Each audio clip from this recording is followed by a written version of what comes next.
Hi, good evening. Welcome to Roosevelt Middle School for this March 9th regular meeting of the West Orange Board of Education. Mr. Calavano. Please stand for the Pledge of Allegiance.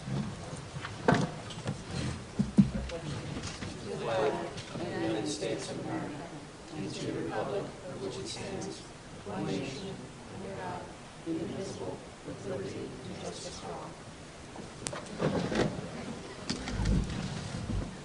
all. All right. May I have a motion for consideration of the closed and public meeting minutes of February 24th and 25th? I'll motion. Second. All right, Mr. Calavano.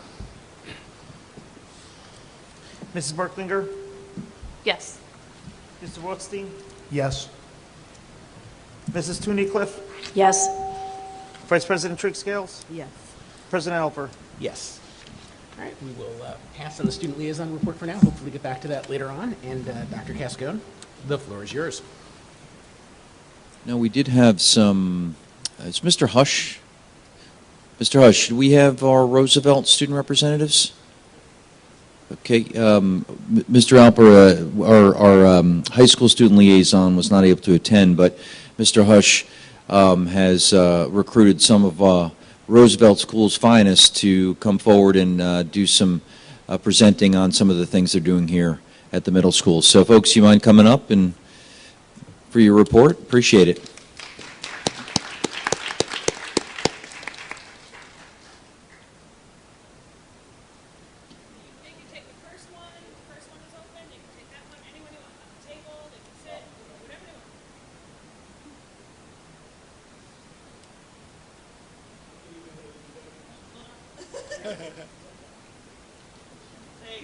Good evening. Good evening, ladies and gentlemen. We have 3 Roosevelt 8th graders who will just speak with you just briefly just on some of the things that we have going on here at Roosevelt at the moment, some things we've just recently done, some things coming up in the near future. So we have Daniel Burrows, Savon Mura, and Michaela Nathan, who will just speak with you briefly. You want to go first? Daniel Burrows.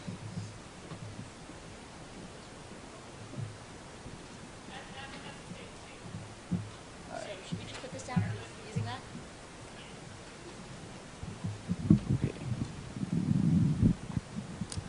Hello, my name is Daniel Burrows. I'm the president here at Roosevelt Middle School.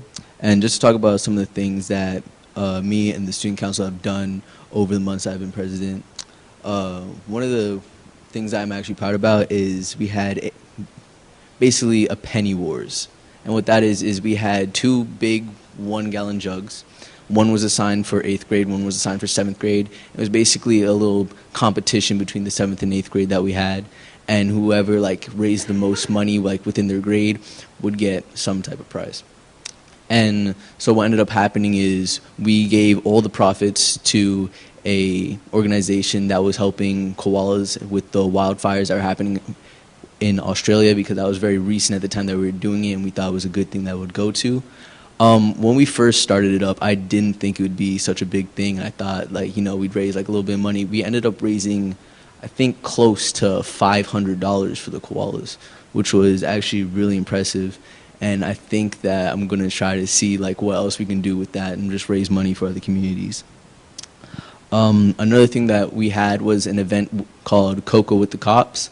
It was basically we had an officer come over here so that we can build relations between the students and the community with officers, so that students don't feel pressured to feel any type of way about officers, and they can get to know them and build a personal connection with them. So if anything happens, they don't feel uncomfortable calling them or calling upon them for their help, and that they feel like they're safe around them. Lastly, something I want to talk about is the spring musical that's coming up. So the Roosevelt Middle School proudly presents Disney High School Musical Junior. Over 37th and 8th grade students have been rehearsing since January for the performance on April 24th, 25th, and 26th. Chester Koch will be the main role, as well as Sophia Jacob. There's a mistake on my paper. But they will be starring as Troy and Gabrielle, and are starting something new and leaving the comfort of the classroom and basketball court for the stage to break free. So if you want to come on those days, it would really help out the school. And yeah. I'm going to pass on the mic now.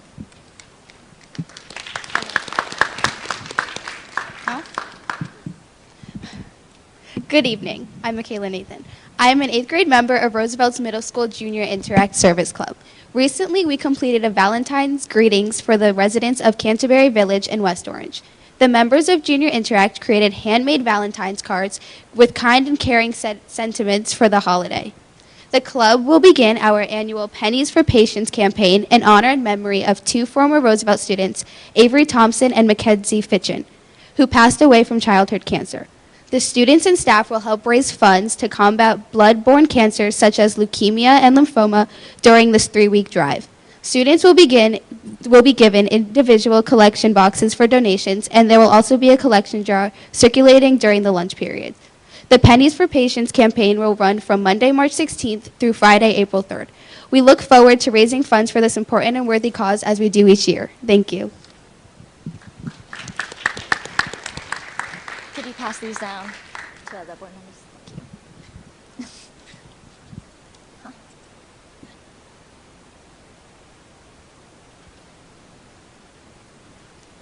Good evening. I'm Swanfrieder Mura, and I'm a representative from Roosevelt Environmental and Gardening Club. In my time in West Orange schools, the district has done well to address environmental issues. From a young age, recycling and conserving energy were emphasized, the interconnectedness of human and natural communities has been highlighted, and even a good portion of the 8th grade science curriculum was dedicated to environmental science. In our classrooms, issues such as climate change and other current events are at least addressed, and these are great and important improvements over what some other schools in the nation receive. Of course, there's always room for improvement. At RMS, we have found this opportunity by starting a student-run composting program. Every day, we students from the Environmental Club collect fruit, vegetables, and napkins during the 8th grade lunch period as part of a trial run for the new system. Between the 7th grade science curriculum and our advisory presentations on the subject, students are learning about how to separate out their compostable waste, which we then take out to decompose in worm bins by the school garden. Eventually, we hope to have full composting bins in the cafeteria, which students will be able to separate their leftovers into when they go to use the trash cans that we have now. We're already collecting a bucket full of compostable waste each day, and once we have built outside bins, we'll be composting the larger amount of waste much more efficiently. All of this is thanks to a $2,000 grant from Sustainable Jersey for Schools, applied for by my science teacher and leader of the Environmental Club, Ms. Kalanick, and I. As the first West Orange school to be starting a permanent and large-scale composting system, we hope to demonstrate to you and the other schools that not only is composting a necessary component of our future, but a practical one. So far, aside from Ms. Kalanick's help, of course, this program has been entirely student-run and hasn't cost the district at all, thanks to the grant. In this way, at next to no cost, our composting program has both helped boost the school garden and decreased our ecological footprint, but also raised awareness among students about steps they themselves can take towards sustainability. However, this is not enough. To echo many of our current youth activists, we need to remember that we're in an environmental crisis. The world West Orange students will enter into when they finish their education is not the world that schools are teaching them to live in today. The little habits like recycling and turning off lights and even composting that we are being taught are good ones, but they are not enough to allow my peers and I to survive and make a positive impact in a changing world. What we need right now is an in-depth understanding of the problem and concrete steps with which to tackle it, something that is fundamental to how we are going to live moving forward, yet not taught in our schools. There are so many things that students could be doing if they only knew about them and had the passion. Right now, just 2 miles away from this school, stands over an acre of trees whose trunks have been marked for logging. South Mountain Reservation is a beautiful example of just the kind of pristine forest that we need to be preserving, and a group of students are working right now to defend it from urbanization at the hands of the Turtleback Zoo. Like composting, this is something students can be doing in their own backyards, something that, unlike global climate change, is an issue where they can easily engage and make a difference. Movements like this need students to power them, and likewise, students need these local movements to fuel their passions and show them concrete ways with which to make a difference. Fundamentals such as these are basics to our education. Our nation was founded on the ideals of civic action, and right now there's nothing more that our survival depends on. As the educators of a future generation, I ask you to place a more concrete effort into environmental education, teaching students grades K to 12 how to love our natural world and giving them the tools with which to protect it. Our composting program and making them aware of these local issues are just some examples of how this can be done, with many more possibilities out there and many minds eager to learn if they were only taught. Thank you.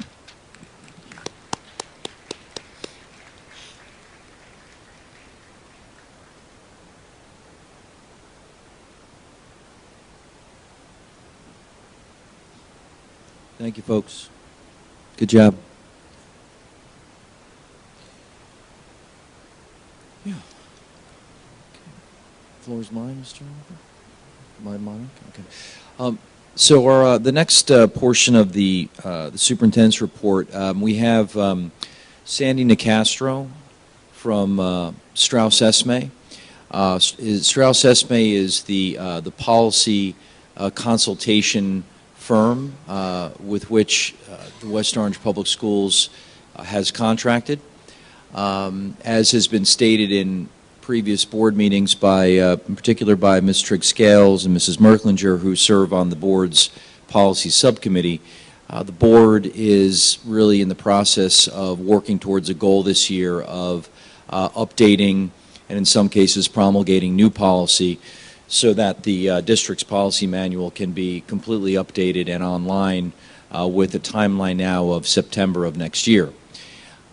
In upcoming months and meetings, you're likely going to see large numbers of policies placed on the agenda for approval. And so not only for the edification of the board and members of the board who weren't necessarily here when the district contracted with Strauss Esme, but also for our community to get acquainted with Strauss Esme, who they are, what they do, their process, and how they go about designing these policies, many of which will become kind of boilerplates for our own. We've invited Ms. Nicastro to do a brief presentation on Strauss Esme and then just open it up for questions. So we welcome Ms. Nicastro. Mm-hmm.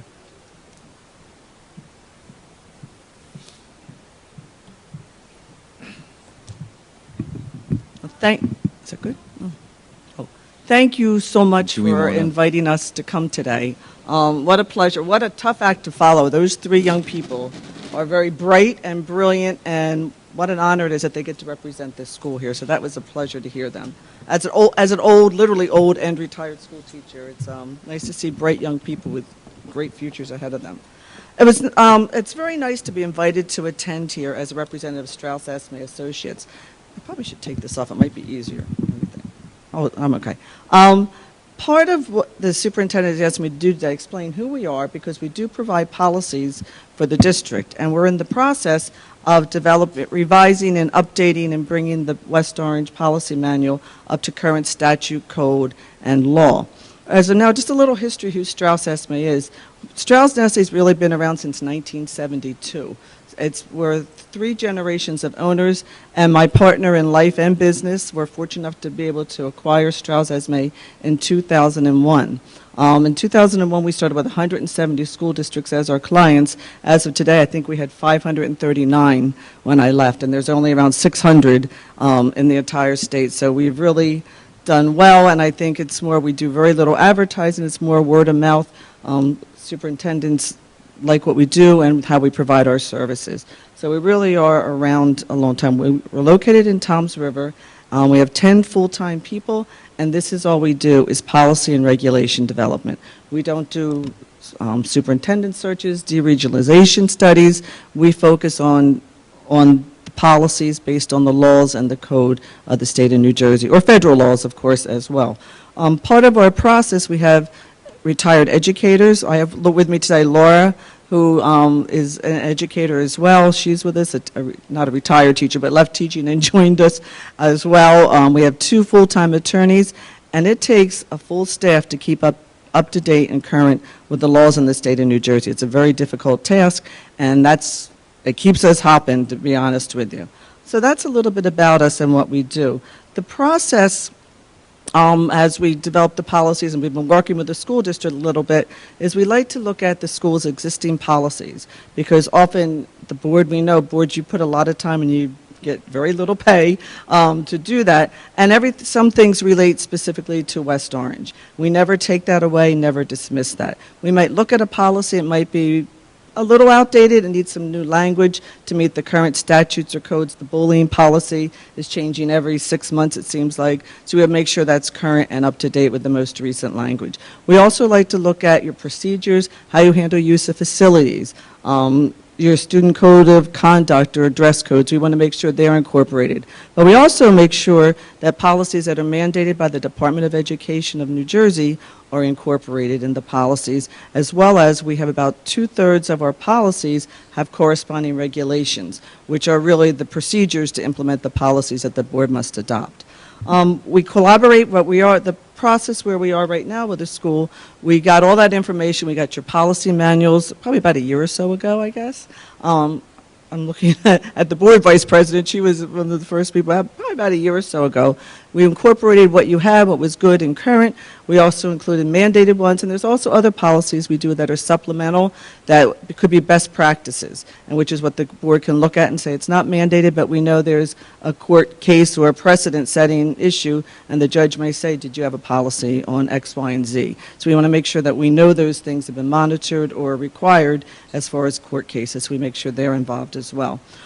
So where we are with the board right now, they have the draft manual. We went through all your policies, policy manuals, sat down at a great meeting a couple times actually with the board policy committee and the administrative staff. We coordinated, created a draft manual, which I believe is where you're probably in the process, at least the policy committee is in the process of reviewing right now. After we get those revisions back, we then send what we call a proof manual, and we'll revise them. But in the interim, I passed out on your for the board members, this is just what we call policy alert. Once you're adopted and finalized between that proof version, we recently adopted more policies. That's why, not that there's an urgency to adopt things, but as you're working on things, we're updating new issues. So this all needs to now, so when we get that draft back before we return it, we'll make sure that these new documents are included. For example, there's a new domestic violence policy. Health and physical education now has to include where you're teaching about LGBTQ accomplishments in our history. So that needs to be included. Postnatal accommodation, lactation locations for nursing mothers in the school district, that has to come. So all this information that's in here will be incorporated in the next proof. So we don't want you reviewing things that are outdated. So not to push you, but let's get going and get these moving. So that's part of the process. Once the board does finalize and adopt the policy manuals, what happens is keeping them up to date. Once you adopt it, and I believe West Orange wanted to go, I'm going to have Laura help me out because we're far from each other, is your policy manuals would be updated, there you go, on the district website or manage the district website, and we call it District Online.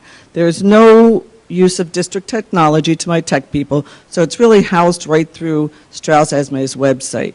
When the board finalizes, you all have access to our website. And here we just put, like on our front page, we've had so many calls about coronavirus, and I'm sure everybody's heard about it. So we're trying to put anything that we can help with 530-some schools, if we can put a blast out there so everybody can kind of read what's happening. Preparing your policies, what you should have. There is no policy, if anybody asks, there is no policy dealing with coronavirus, but there are. Follow your CDC requirements. Call your local board of health. And here's some policies that we already have in place that deal with contagious disease, bloodborne pathogens, those things. So we're recommending that our clients review what they have in place, and they may want to tweak it. But there has been no, and as of today, there's no guidance from the Department of Ed on what to do. Although on our way up, we did hear that the governor has now declared a state of emergency, so something may be coming out. The lactation policy, again, we had 1 million calls because the governor was doing some surveys about school districts. What do you have in place? Not do you have a facility for a nursing mother, but what are you doing? So we got a panic of all these people who were calling. We need a policy. You don't need a policy yet. However, we provided a template. So if there's a need by all of our clients and throughout the state, we try and be proactive and get that in board's hands to kind of review. It's not mandated, but you may want to put it in place if it's applicable to the school district. So once the policies are adopted, okay, we're going to go back to the top. You would log into where it says ELAN Online. Education Law Access, ELAN stands for Education Law Access for New Jersey, where it gives you all the opportunities to see the district's policies which would be on the left-hand side where it says Strauss Esme Demo. That would be the West Orange policies and corresponding regulations. On the right-hand side, we also provide you access with all of our templates. We call them guides. So if there is an issue in the schools, 8th grade science, there's gerbils, rabbits, mice running crazy. Do we have a policy on animals in school? No, we don't. Well, you can access our guides and look up animals in school. At least we can give you a template somewhere to start a boilerplate rather than reinventing the wheel. So that's available to you. We also give you on the right-hand side the database of 18A, the New Jersey statutes annotated, as well as 6 and 6A. And we have a monthly newsletter we call the New Jersey School Digest, where we report major decisions affecting education, school ethics commission's decisions, removal of teachers' tenure, bullying cases. A parent appeals a bullying case, their child's been accused of being a bully. They take it to the board. The board says, no, we confirm with the principal, the investigation. They still don't like it. Decisions that go all the way up to the Commission of Education will report those cases as well. So anything that deals with education in New Jersey, all those cases you report are codified to our policy numbering system. So if you're looking at the bullying policy, you could also see any cases we've reported regarding bullying. So if Laura doesn't mind, I'd like to go to the left-hand side, which is what your policies would look like. So if you click on the little red schoolhouse, here's the table of contents of the mass volume, I guess, of your policy manuals. If Laura doesn't mind, I'd like to just demonstrate a policy that I know has all the little pieces to it. So you can see if she goes to Section 5000, and then down at the bottom, it brings every policy that's in the student section of the policy manual. She could do 5530, which is substance abuse. This would be when the board, on the right-hand side, would show the board's most recent adoption date. It also says an M if it's mandated. When it says it's mandated, somewhere in the statute or code it says the Board of Education must adopt a policy and or procedure. So if the law says you must adopt a policy, that's how Strauss-Esme determines if it's a mandated policy. Often, as the board, as you're reviewing these documents, the policy manuals that we sent to you, if it says mandated, there's very little wiggle room to change the verbiage or the language of those statutes or code. It's really almost not written verbatim, but pretty close that this is what you have to do and this is how you have to implement those laws. So if you click on the title, here's your policy. It's quite lengthy, so I don't want to have to go too far down. But it gives you the definitions, all the background, and the policies are typically based on the statutes, the 18A. About 2/3 of the policies have a corresponding regulation. So if you go up to the right-hand side, or left-hand side, right, my other right hand? You can click my other right-hand side. Here's the corresponding regulation. I like to demo this because as a building level principal, I should say we really developed our online and our policies based on a building level administrator, because they're the folks who are in the trenches who have to deal with the day-to-day activities of students, teachers, parents, bus drivers, the community, the board, the central administration. So we really geared this to this. So I like to use this policy as an example that a building level principal gets a call from the school nurse. You know, Laura, I'll just use Laura's name because she just happens to be there. Laura, something seems funny. Could you come down and check her out? The principal comes to the nurse's office. Yeah, I think we need to call Laura's parent. She doesn't appear to be, something seems off. You look at the policy, I can't get Laura's parent, what do I do next? Go to the next step. I can't get Laura's parent, go to the emergency contact. Not there. Then what do I do? Step by step, it will take that building level administrator what they need to do. Finally, they can't get anybody. The policy will then, or the regulation then says, you have to take that child to the emergency room for their safety and well-being. If you go back to your policy, Laura, linked within that policy is also the administrative code and the corresponding statute. So if you just click on the, anyway, yeah, the first one, that's fine. 18A40A, but what I like about, so now the principal has some legalese. There's some definition. They have, here's the laws that I have to follow. If you click on what you see on the sides, it's 55, 30, and 33. I like what our website does. It shows you started with policy 5530, but the statute also drives 5533, which happens to be smoking and vaping. So if there is substance you might want to include, you don't know what was in the vaping, let's go look at our vaping policy. So you go back there. So the same thing with the regulation. And if you go down to the two digest, the digest is that newsletter, right? God bless you. The digest is our newsletter that reports decisions affecting education. So the next day, the parent comes in screaming, of course, Laura's parents come in, how dare you take my child to the emergency room? You did not have my consent. I'm going to sue the school, the superintendent, and everybody else. This principal could look at this case, the top one, parental consent not required, and here's a case that actually went to the Supreme Court of New Jersey under almost the same scenario. They took the child, they couldn't get the parent, and the parent said, you violated my child's Fourth Amendment rights, and actually came back that the school district was totally in the right. They did the right thing. They had to take that child, because you don't know. If you didn't take the child, what could have happened? So this was in the principal's back pocket, that he knew there was a case out there. He knew the law, he knew the policy, and knew the regulation. So when Laura's parent came in the next day, he or she could hand all that information right to that person. So it's pretty helpful. So we go back to that policy. I knew, of course, because if you ask me a topic, and look at these kids, or anybody, I probably could give you a policy number or close within 2 digits, because that's all I do. I should know that. However, the general person using this, or a board member or central administration, may not know. So if you go back up to Elan Online and go to district policies where it says search, so if you type in there field trips. I did this one time with my partner, and he goes, how about defibrillator? And I looked at him and said, defibrillator, really? Couldn't you get an easier word? So I was like, come on, give me something. So if you look at field trips, which is obvious, but then you can go all through each one. If you go down to 5531, or 5331, sorry. Yeah. And scroll through it, it should highlight field trips.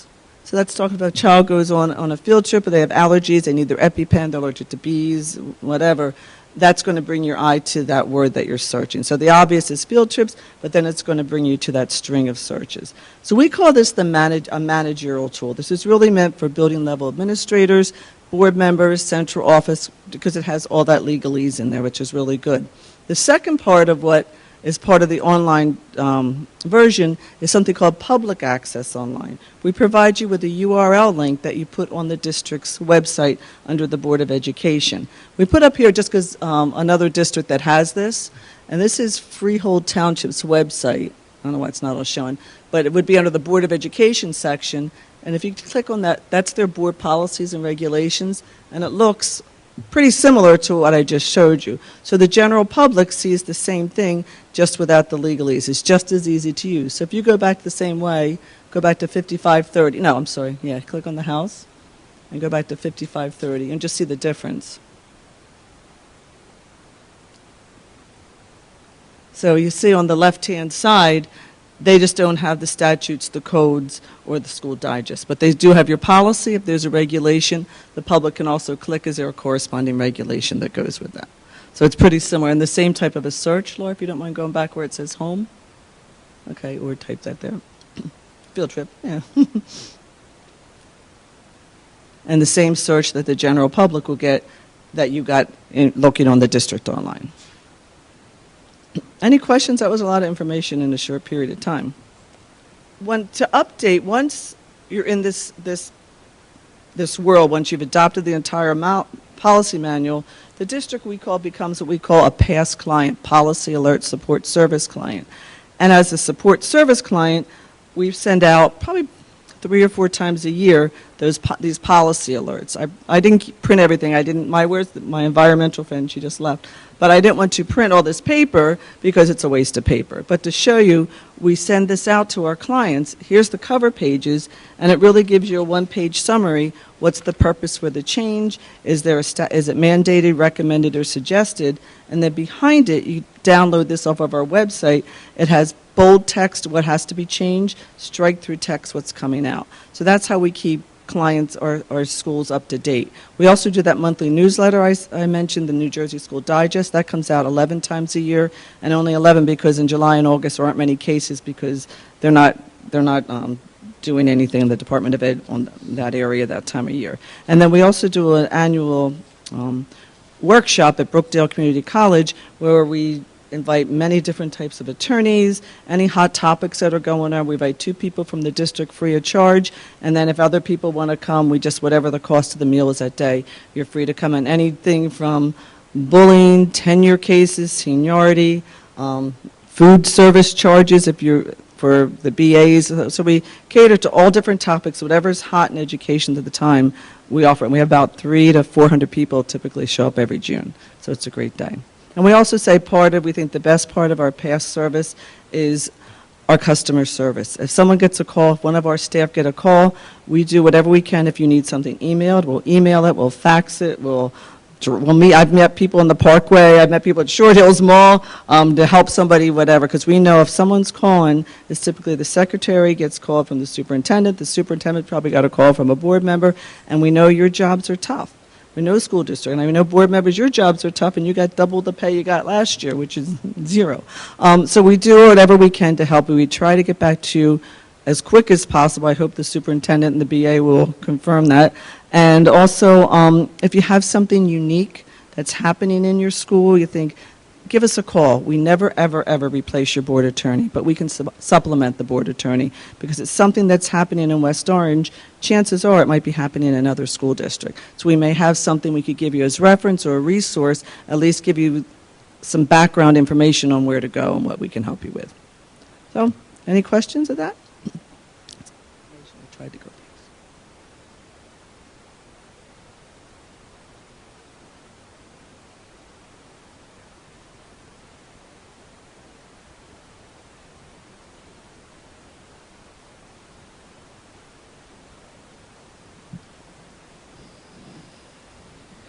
All right, I'll start down this end.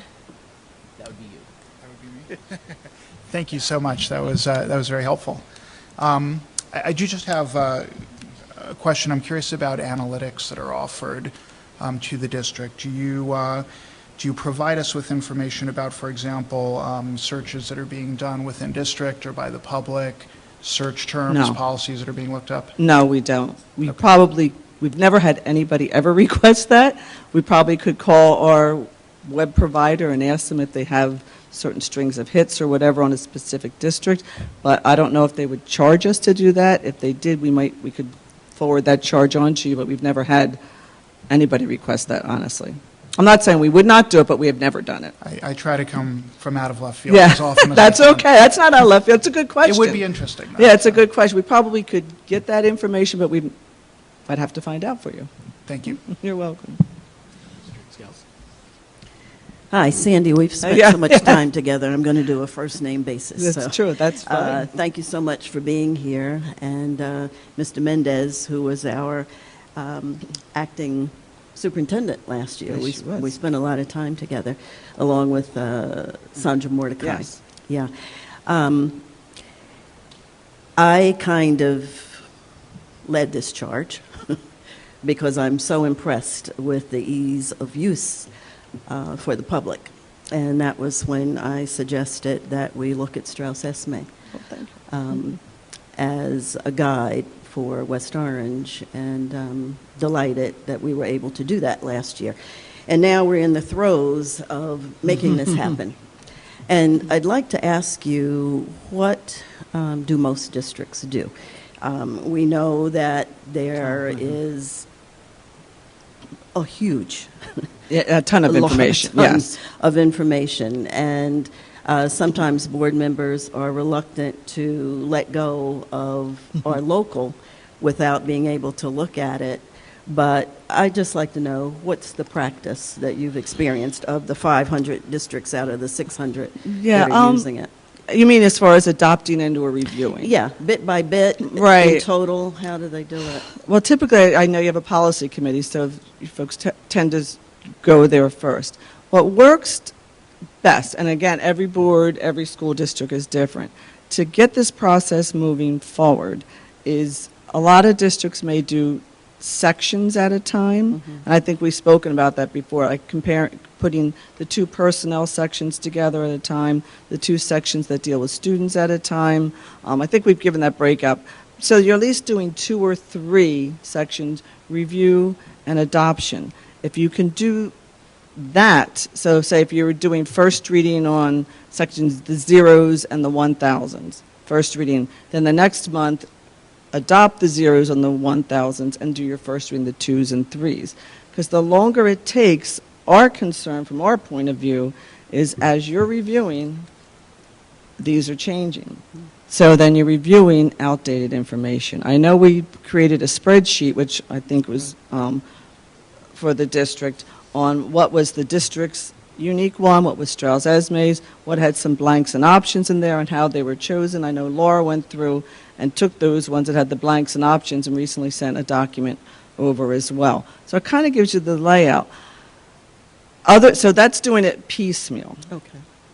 What I think in other districts, that's probably about 30% do it that way. I'd say the majority does it. They send out the information to the board. When you're ready to adopt, do a first meeting, a reading.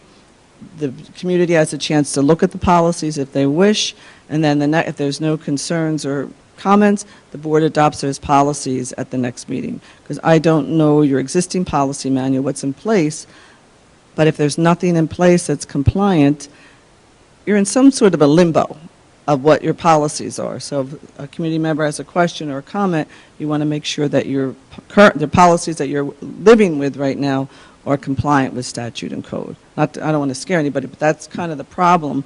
You can always go back. I've had districts say, listen, we have a very, very weak policy manual.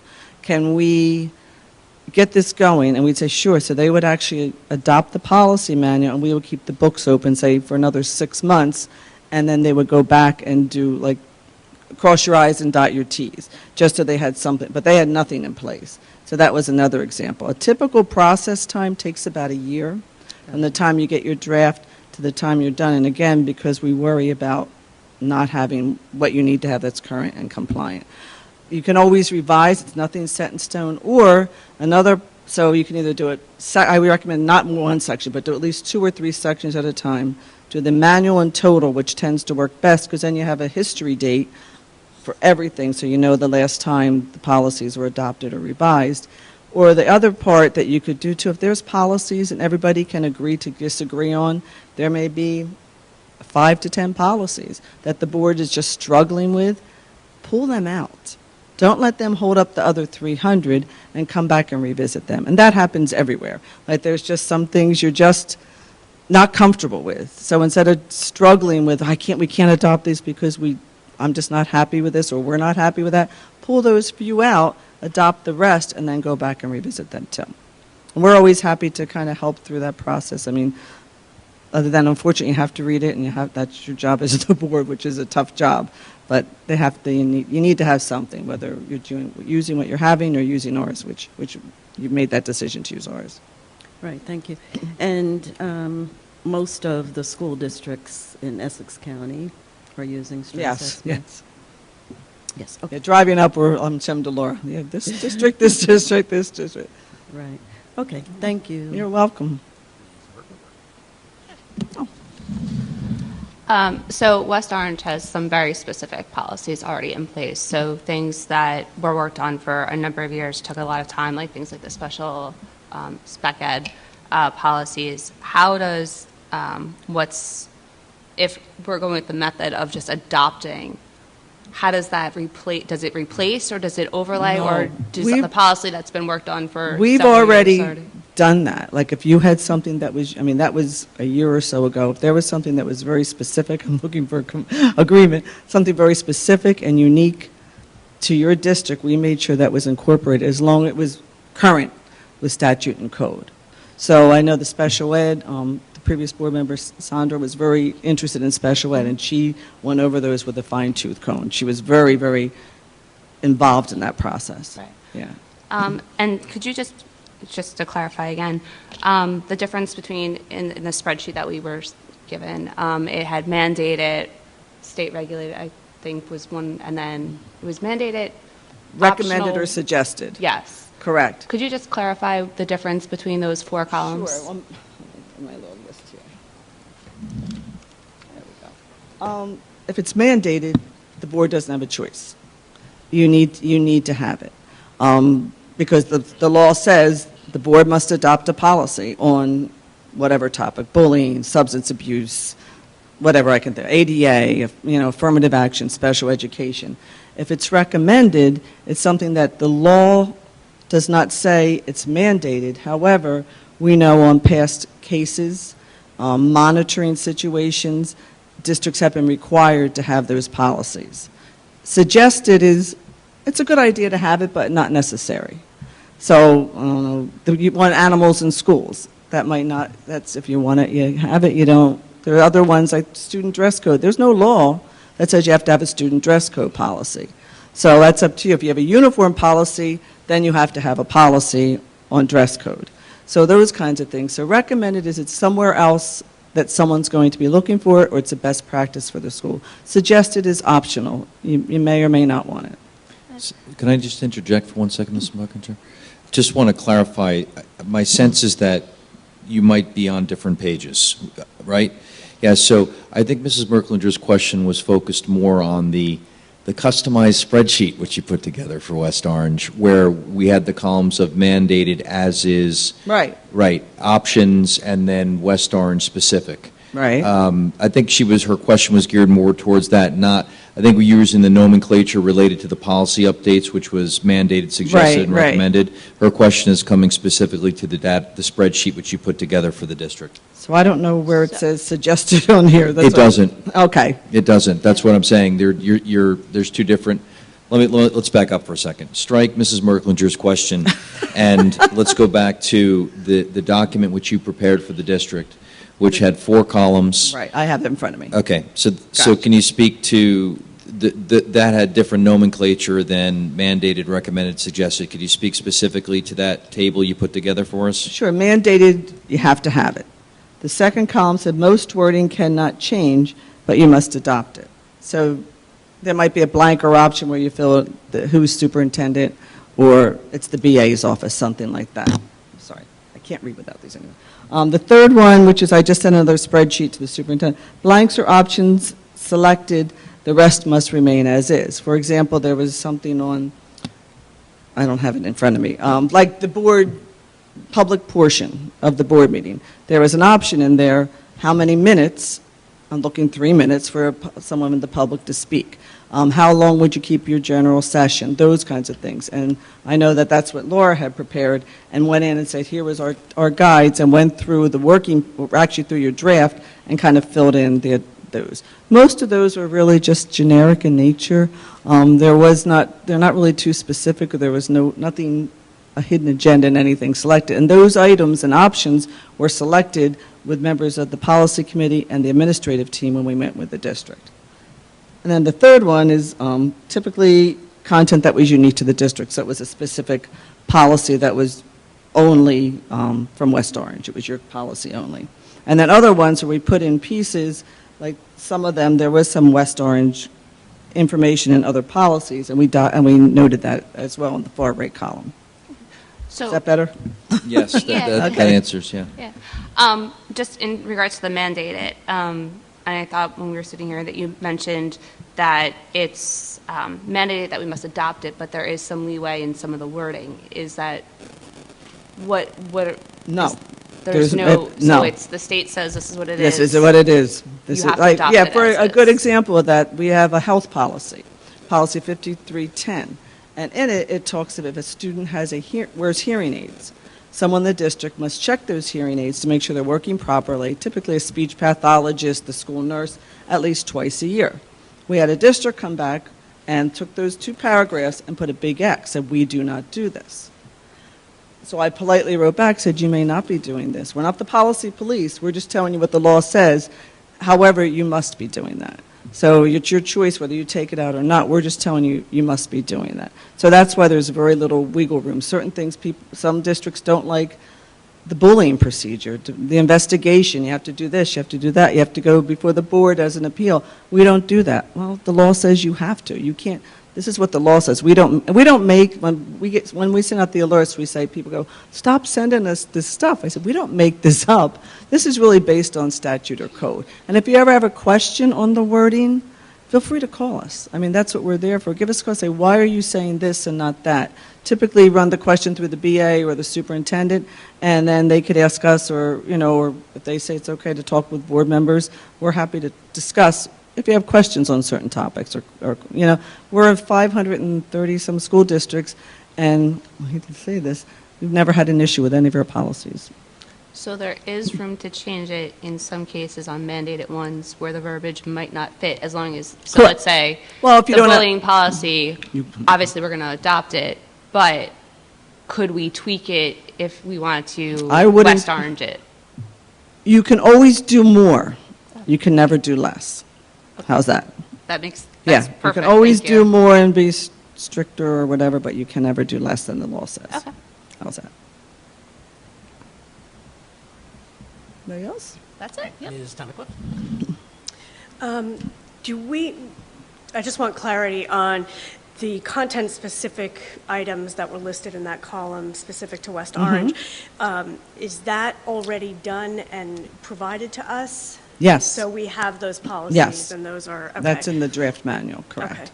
And then the other question I had was, do we, and this may be for our board, do we have an idea of what percentage we are in compliance at this point in terms of new, for our policies? I think we're in good shape, but I couldn't tell you the Okay. percentage. Yeah. All right. That's hard to, yeah, that's hard to tell. That's a hard question for, for anything, yeah. Yes. Anyone else? I would just say thank you. I think that was very comprehensive and helpful. I think to the extent that there's a concern, it's simply that, we know that there's a lot of people who went before us, and there's, Right. I think my personal fear is that somewhere there's a policy it's something subtle, but it was done for a very specific reason, and it's been kind of the ongoing procedure in the Right. district forever, and we just want to make sure we don't accidentally overwrite that with something boilerplate Right. that takes away that specificity, and then we don't have ground to stand on when we try to enforce our past procedure. And we are very, very sensitive to that. I can't say we don't miss something, but we are very sensitive to that. As I was a teacher, my husband's a former superintendent of schools, so he's very sensitive dealing with boards and the time and energy and effort. And if we see something that's unique, like only can blue curtains in the Roosevelt Middle School. Well, we see that policy and we'll say, why is that? Well, the person who donated all the money to the school said, you can have this money as long as it's always blue curtains. And it's just a hypothetical, but, so we see if anything's very unique, we make sure we tag it, we reference it, and at that meeting, the day we work on the draft, we'll bring that up to the folks who we sit with, who are representatives of the board, and say, this is what we found, is this still good, you still want to include that? Because most often where there's something, references something very unique to the school, we make sure, and we're very sensitive to that, and we try to make sure. If there's something that you don't see, and you say, I can't find this, it could just be because you had a different numbering system than ours, we could probably find that topic for you, or where not that it's hiding, but where it is in location as far as numbering for you, too. All right, great. Thank you. My pleasure. Dr. Cascone, back to you. Thank you, Mr. Castro. We appreciate pleasure. that, and we'll be seeing you around. I hope. Or at for least adoption. talking. At least talking. Okay, that's good. Thank you Yeah. so much. Safe trip home. Thank you.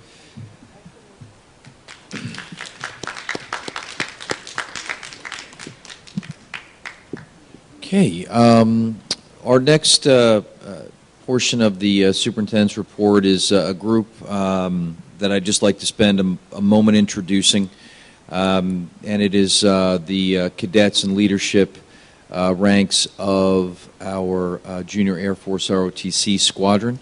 They are also here with their staff leaders, Major Marchesini, Chief Thurston, who are in the back, and they are intentionally in the back because one of the aspects of this program is that they really cede much of the decision-making and the control to the cadets themselves, which I think is, as you'll see in the presentation, I would argue one of the most impressive aspects of this program. It's truly student-driven, student-led.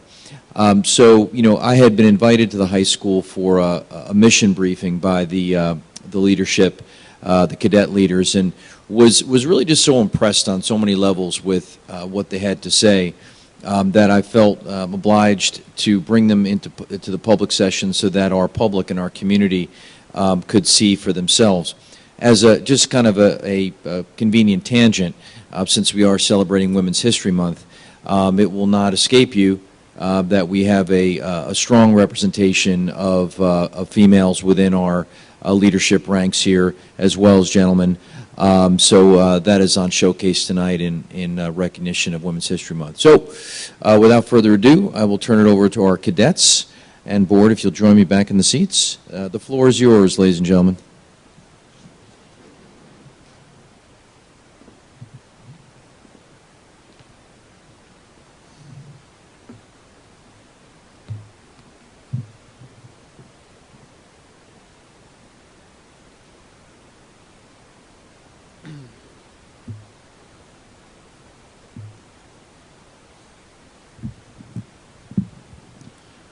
Good afternoon. Good afternoon, ladies and gentlemen.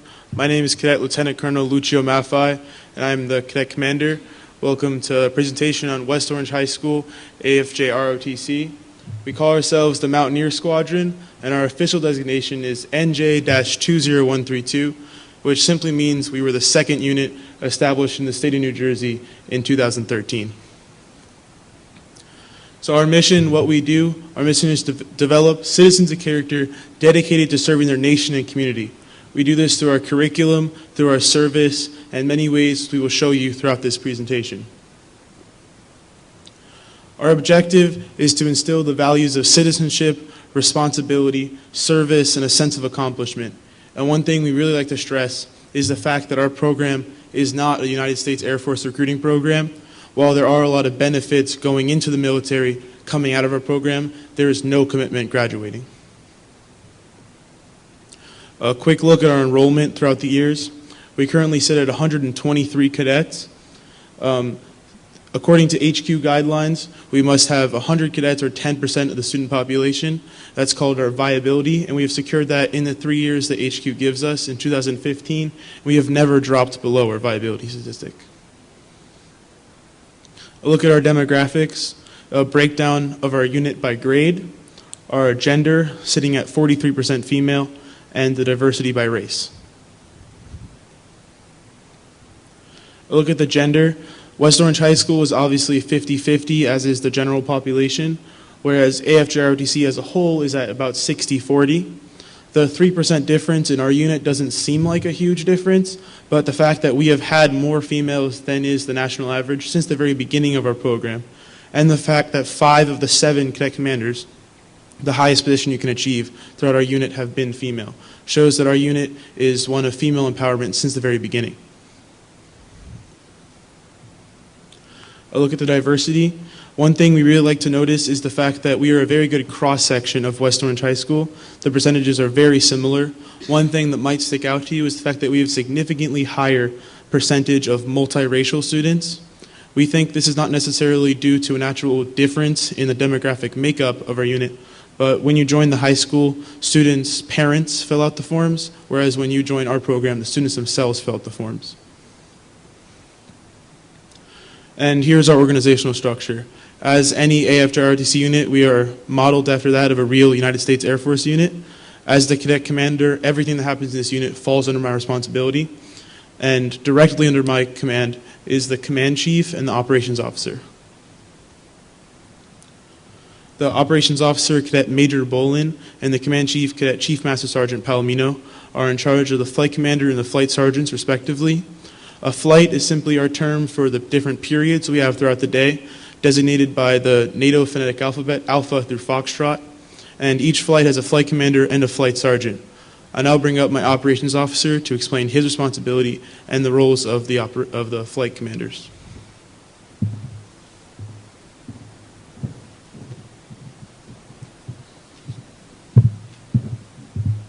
Good evening, ladies and gentlemen. My name is Cadet Major Kevin Bolin, and I'm the operations officer for Mountaineer Squadron, which is the second in command to Cadet Lieutenant Colonel Maffei. I help assist them in overseeing the day-to-day operations of the squadron, making sure that all the rules and regulations are being followed. One of the ways I do this is by training the flight commanders, and as Cadet Maffei just mentioned, the flight commanders are the cadet leaders in the classroom, and they have one of the most important jobs in the squadron because they come into contact every day with cadets, and their leadership is always being tested. So I train them so that to make sure that they know all the rules and regulations, so that they in turn can train the cadets in the classroom to make sure that all the rules and regulations are being followed. With that being said, I'll now pass it over to the command chief. God, I'm so tiny. Okay. Good evening, ladies and gentlemen. I'm Cadet Chief Master Sergeant Karen Palomino, meaning I'm the Command Chief of the squadron. I'm the senior enlisted cadet of the squadron, therefore I am in charge of all 96 enlisted cadets in the squadron composed of 123. Being in charge of almost 80% of the squadron is a big job. Therefore, I train and oversee flight sergeants who, as Cadet Major Bolin said, are in each flight, which maintain the discipline and take accountability of each flight that they are each in to make sure that the enlisted cadets are doing what they're supposed to do daily, both inside and outside of the enlisted corps. Next, I will turn it over to the Inspector General of our squadron.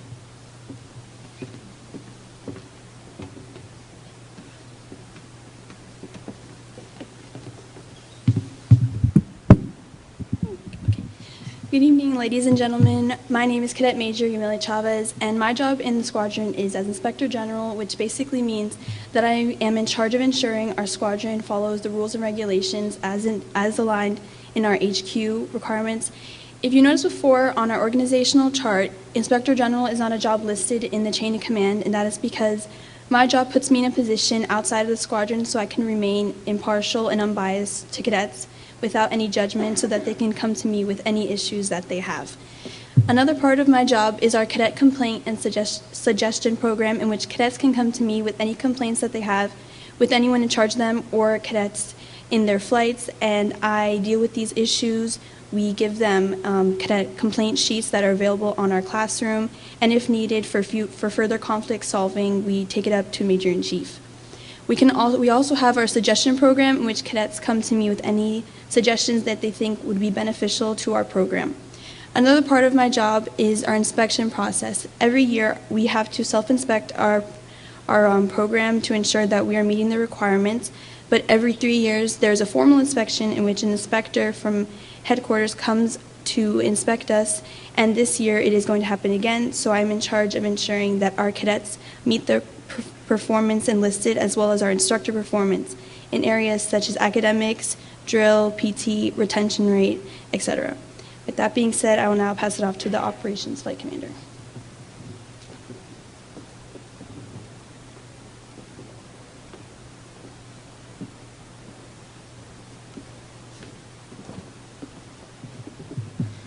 Good evening, ladies and gentlemen. My name is Cadet Captain Nathaniel Vinoya, and I am the Operations Flight Commander of Mountaineer Squadron. As the Operations Flight Commander, I oversee the academic, physical training, and community service welfare of our unit. Under academics, I would like to bring up some important statistics. As of the 2019-2020 school year, we have been able to achieve a 3.36 GPA, which can be compared to last year's GPA. We've been able to achieve a 3.4. This can be compared to West Orange High School's overall average GPA of a 3.26. This shows that our unit has been able to excel academically.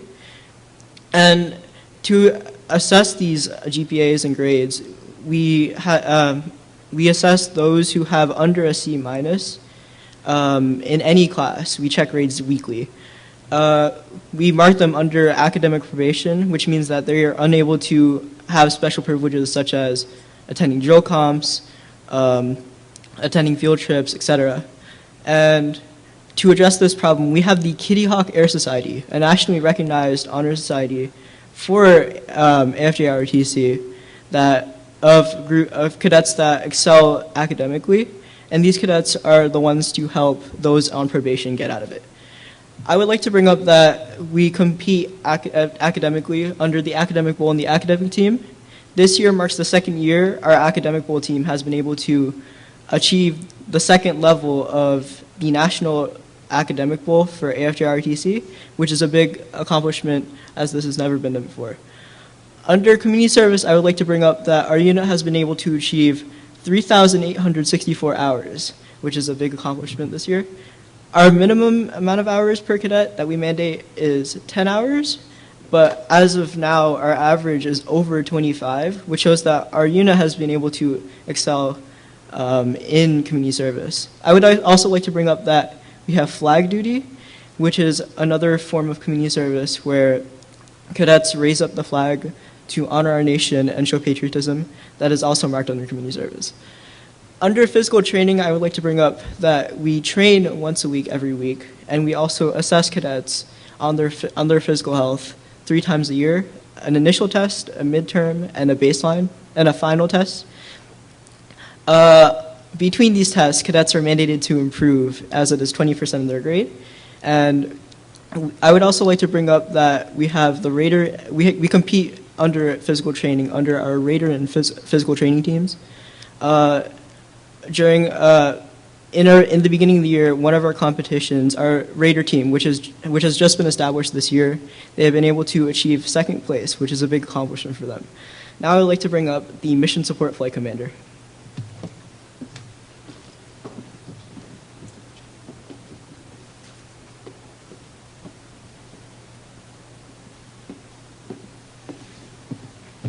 Good evening. My name is Cadet Captain Maya Tobin, and I am the Mission Support Flight Commander of our squadron. I'm 4th in command, and total under my command, I lead 45 peers. The 3 departments underneath me are Force Support, Logistics, and Morale, Welfare, Recreation. Force Support is in charge of promotions, awards, and all cadet in-action trip attendance. They ensure that cadet information is up to date and safe and secure where it belongs. Next, Logistics is in charge of issuing, inventory, and recovery of all uniforms and equipment. They make sure that the inventory is up to date once a week, and they are in charge total of about $100,000 worth of equipment. Finally, Morale, Welfare, Recreation is in charge of the overall esprit de corps of the squadron. So they are in charge of parties, they coordinate activities, and they also decorate the room for all holidays. I would now like to introduce the executive officer of our squadron.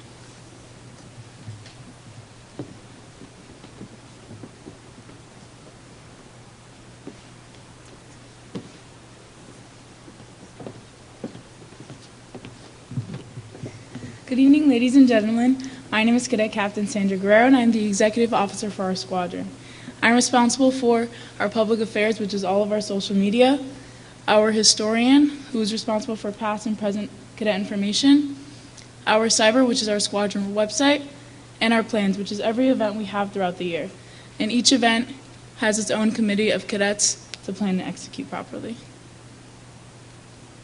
So some of our events are our Veterans Day ceremony, and in this picture we honored C.J. Morgan this year, and Cadet Chase Morgan planned that for her brother. This is our Memorial Day ceremony last year. This is our West Orange Mountaineer Squadron color guard right in front of the West Orange Police Department color guard. Every year we hold our own drill competition where we have 12 schools from the tri-state area come to compete, and our cadets are required to help out and run and plan everything. And down here is our Bataan Death March Memorial Hike. Is a 14-mile hike honoring the victims and survivors from the 60-mile hike in World War II. Every year we have our own boot camp, and it is also very family-oriented because we have some parents participate as well. And in June we have our awards dinner. And in this picture we honored our seniors by giving them shadow boxes at the end of the year. Next is our drill and ceremonies officer.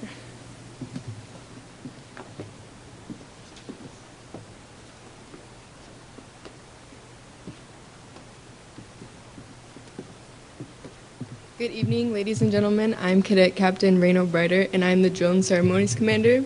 My main responsibility is to ensure that every cadet in the squadron is proficient in drill, and drill takes up 20% of their grade. We test them every year, but our big test at the end of the year is the 30-step drill sequence for the second years. For the first year ever, we started rifle proficiency. In the picture on the top right, you can see that the cadets are practicing rifle movements. My other area of responsibility is the honor guard / color guard, and they present the colors at football games and pep rallies. And the honor guard is a team of senior ranking cadets who present the colors at special ceremonies such as the POW MIA ceremony and our annual dine out. And my last area of responsibility is the competitive drill teams. We have the dual unarmed exhibition, which is our version of the step team, color guard, as I just mentioned, unarmed regulation, who do advanced marching movements, and the new cadet basic drill team. And I have the commander here who would like to tell you about her team.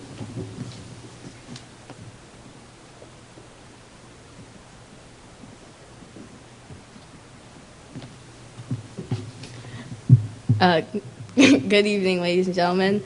My name is Cadet Airman First Class Delaney Kerr, and I am a freshman at West Orange High School. I came from Liberty Middle School, and last year I applied for ROTC, and now I'm the commander of the New Cadet Basic Drill Team. New Cadet Basic is a drill team completely made up of first-year cadets in the squadron, and we currently have about 15 cadets on the team. We practice 3 times a week.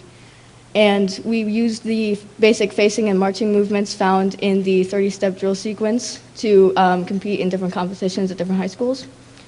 And all cadets in the squadron have to learn the 30-step drill sequence by the middle of their second year.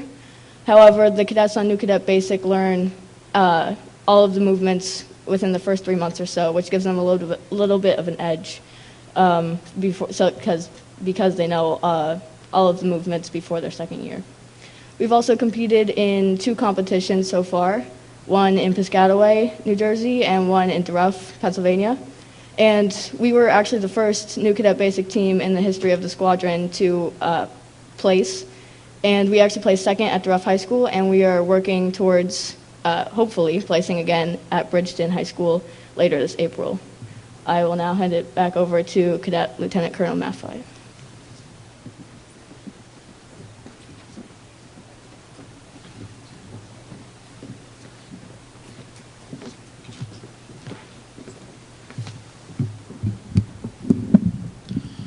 Unfortunately, our recruiting flight commander was unable to make it today, but so one part of our squadron is the recruiting flight, which deals with the recruiting and retention of cadets into our unit. Our unit actually recruits by application, which is extremely rare in Air Force and ROTC. We do this to ensure that we have a high quality of cadets coming into our program, that they will succeed in our program. To recruit, as I mentioned before, HQ requires us to have 100 cadets or 10% of the student population, whichever is smaller. That's our viability. The main goal of the recruiting flight is to make sure that we maintain that goal by recruiting as many cadets as we can and make sure that we retain as many cadets as we can. We do this indirectly and directly. We do this directly through the awareness presentation team, which came here to this middle school just a few weeks ago and to Liberty Middle School, where we gave a presentation to all the middle schoolers, and then 30 of those students, they decided to come join us at our open house, which is the first time we've ever done this, where they were able to see what it's like to live a day in the life of an Air Force Junior ROTC cadet at West Orange High School. And we did very good recruiting this year, and we also recruit indirectly through community engagement. So they see us doing ceremonies, they see our cadets getting scholarships, awards, stuff like that, and they want to join our program. The second part is retention, so that's keeping cadets in our program. We do this through opportunities such as scholarships, advancements such as our rank and ribbon system, and the quality peers, which is the sense of family that we like to instill in our cadets. The national average for retention is approximately 50% among the world. Mountaineer Squadron, since our very beginning, has sit around 80 to 90 percentiles, which we're really proud of. This year, we're getting in our data right now, and we're sitting about 90%, which is exceptional compared to other schools. I'll now pass it off to our Aerospace Operations Flight Commander.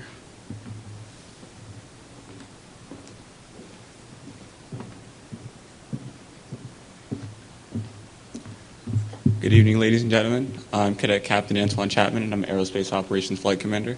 Our Aerospace Operations Flight is a newly formed flight, fourth this year, to increase interest in aviation. We do this with our clubs, the drone team, the aviation team, and the rocket team. Our aviation team, a normally formed team, gives the cadets knowledge necessary to prepare them and to take the tests to get into the Air Force Chief of Staff Scholarship Program. Last year, 2019, 150 cadets were selected worldwide for the Air Force Chief of Staff Scholarship, and last year I was allowed to go. This year, 2020, 200 cadets were selected worldwide, and 2 cadets from our unit were selected as alternates, one of which is Cadet Captain Vanoia. I would like to pass it back to Cadet Lieutenant Colonel Maffei.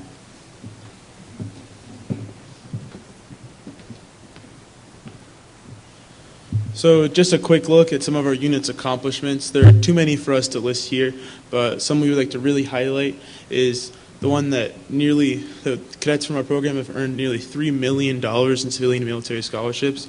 We're especially proud of that because that's $3 million that would not have gone to West Orange High School students if it were not for our program. And again, as Cadet Captain Chapman just explained, the 2019 Flight Academy Scholarship, each of those appointments is estimated about $20,000 in worth, and we had one cadet go last year and 2 cadets selected as alternates who very possibly may go this year. And you see here, in 2017 was the first year that we were eligible to win the Distinguished Unit with Merit title. That's the highest award that an Air Force Junior ROTC unit can achieve. We achieved that in our very first year eligible. And then in 2018-2019, we achieved Distinguished Unit, which is the highest award you can achieve possible without being inspected. As Cadet Major Chavez explained, we're only inspected about every 3 years.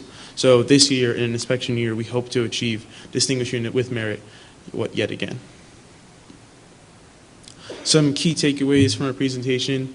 Some things we really like to stress is the quality impact on the school, on our community, and on our alumni. Thank you from NJ-20132, and I'll open up to any questions you may have.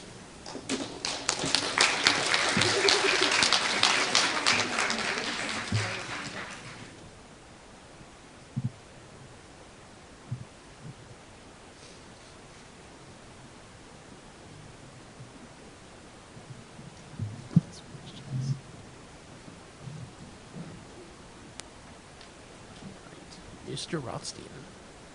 Thank you so much. No questions. I just wanted to say how incredibly impressive presentation that was. So well organized and so well presented. I sit through a lot of presentations at work, and I very rarely see something as buttoned up and easy to understand and well presented as that was. Congratulations to all of you. That was terrific. Thank you, sir.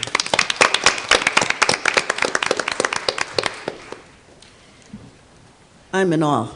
I guess that's what awesome means, because that's exactly what you are. And I have to certainly agree with Mr. Rothstein that that was top shelf, top shelf. I do have a question. Do you have to join as a freshman? No, you do not have to join as a freshman. While the majority of people who do come into our unit do join as freshmen, you can join all the way up until your junior year. We have cadets who have joined, actually Cadets Millington and Cadets Roberson joined. They joined as sophomores, came in as juniors, and both cadets have been appointed to military academies. So you can succeed in our program, and both have jobs. You can succeed in our program without joining as a freshman. So proud. Just absolutely so proud of what you've accomplished and what you're doing and what you mean to West Orange High School and the community. May I ask one more question? What's the best thing about it? About being... Anybody can answer that one. Just one best thing. Yes, sir. We probably would have all not known each other had we not done this program. So making a lot of new friends and meeting a lot of new people that you've never probably met around high school. It's like seniors meeting freshmen, juniors meeting sophomores, all that kind of stuff.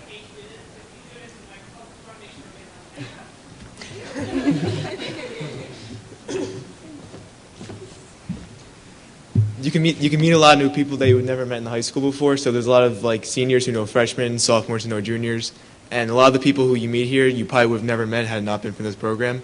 So we keep Cadet Meth, I just mentioned, a tight family here. So, yeah. That's great. So it's that family feeling and a sense of belonging, and that's so important in high school. Thank you. So I have a special place in my heart because my father is retired Air Force Lieutenant Colonel, so I spent a lot of time on bases. So I have a great appreciation for all the time and work that you put into the program, and I just want to say how impressed I am with not only your presentation, but in all the events that I've been at that you guys have participated in, whether it was a school dance that you helped out at or just the flag-raising ceremonies. It's so impressive, and you guys do an excellent job, and I'm so proud of you guys. So thank you for all that you do. Thank you, ma'am. also echo my colleagues' comments and of how impressed I am with all of you and your presentation. I am curious to know, I saw that you raised $50,000. Is that this calendar year, or is that overall since the program began? For your charities, it mentioned? Yes, we've raised a lot of money for various charities through different groups. We actually hold a drill competition every year, and we donate all of the money from that to different charities. That's several $1,000s. And so we do a lot of community engagement, and along with community service. I'm not sure exactly on that statistic. I believe that maybe throughout the years, because we do a lot of indirect fundraising, stuff like that for charities. But I know that drill competition is several $1,000s every year. That's extraordinary. It's really wonderful. Congratulations. Thank you. Yeah, I would repeat what everyone else said. You guys are doing fantastic work. You should be proud of yourselves. We're very proud of what you all are doing. The 3,800 hours, I think it was, in community service, is that just this year, or is that? Yes, that's just this year, and we're actually going through the process right now of updating that number, and it is significantly higher. Great. Like Cheryl said, we see you guys at everything, and you're doing great work. It's fantastic. We're really proud. Thank you. Thank you, sir.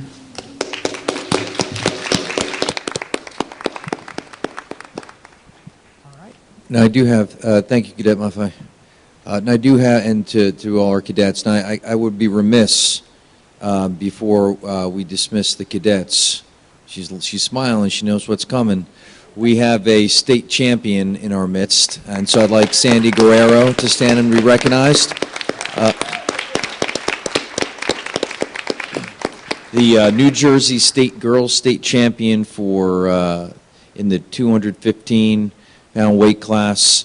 Just learning when I came in, she was 4th in the tournament last year, came back as a senior, battled back from injury to take the championship. So what an awesome accomplishment. We're so proud of you. You've made our community very proud, Sandy, so thank you.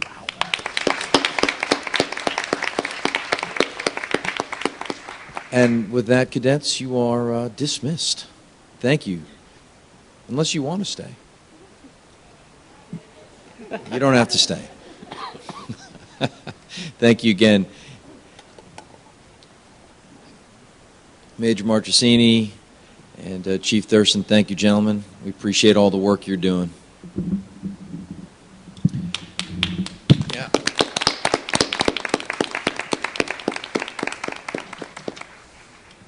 Okay, and just to close out the superintendent's report, we have our HIB report.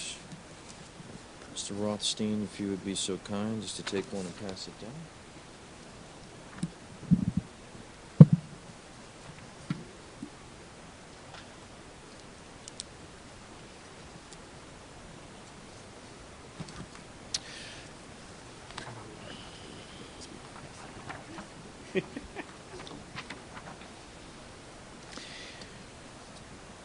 And so for this month's meeting, there are 2 new cases, both of which were found to be not confirmed as with evidence of HIB. They are on this agenda for your review. There are 2 reports that are on this agenda later on in the agenda for final approval, which were originally presented at the February 24th meeting. Those were also both non-confirmed. And I've reviewed the details of all the investigations and agree with the findings as presented by the anti-bullying specialists. All right.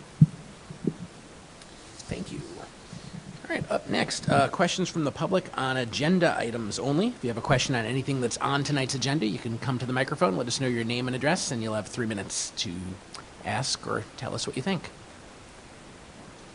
Seeing none on agenda items, we'll close that portion out. And may I have a motion for personnel items 1 through 3 and the addendum? So moved. Second. All right, any discussion? All right. Oh, I should highlight, we do have a couple of retirements. We have Sonia Lorini from the high school, David Romelis from Liberty and Roosevelt Music, and I think there might have been one other on there, Maria Intilli from the Transportation Department. So congratulations to everyone who's retired.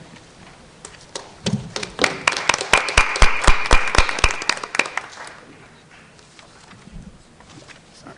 Mr. Calavano? Mrs. Marklinger? Yes. Mr. Rothstein? Yes.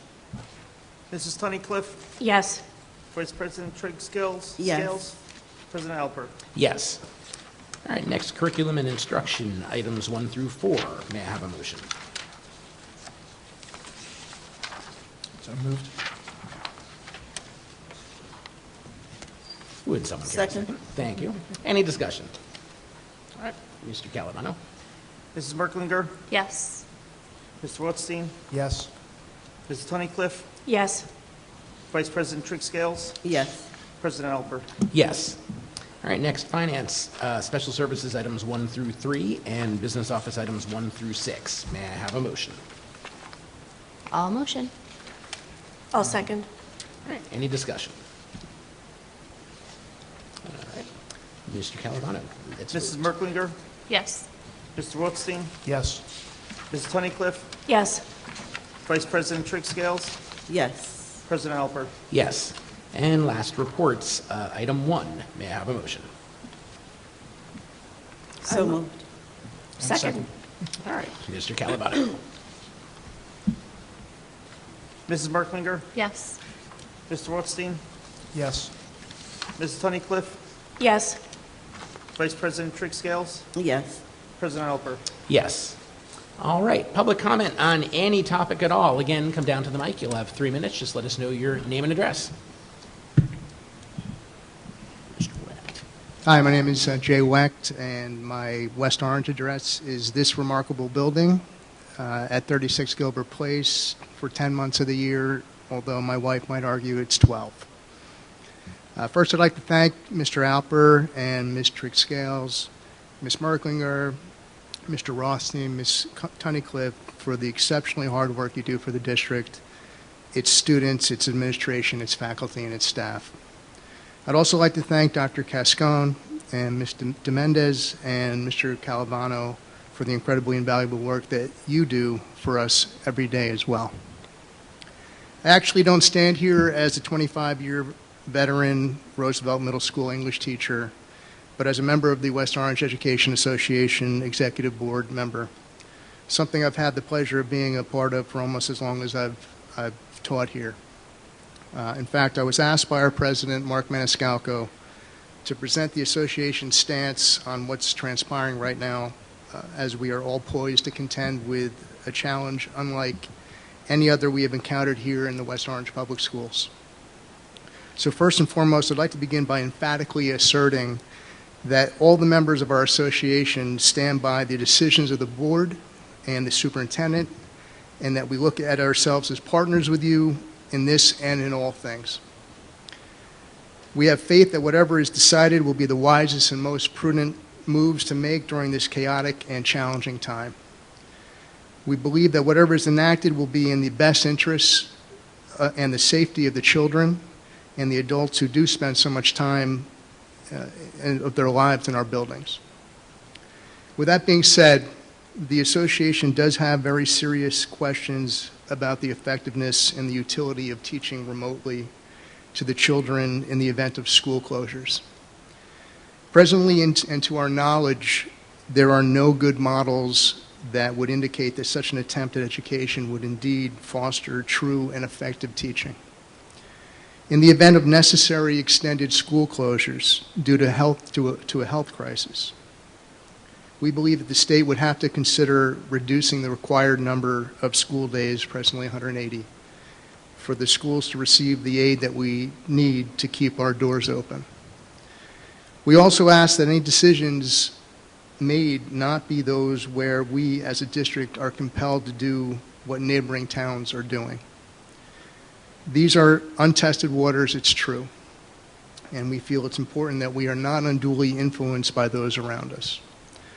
Instead, we feel that with, of course, keeping the students' best interests in mind first, that we use our considerable experience and resources to the very best of their ability and come to what is believed to be the wisest and most prudent thing to do. Like in all things, West Orange can help lead the way and provide an incomparable education and exceptional experience for those who are our charges.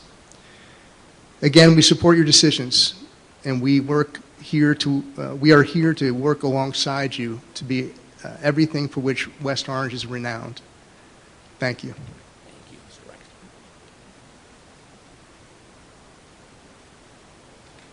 Anyone further?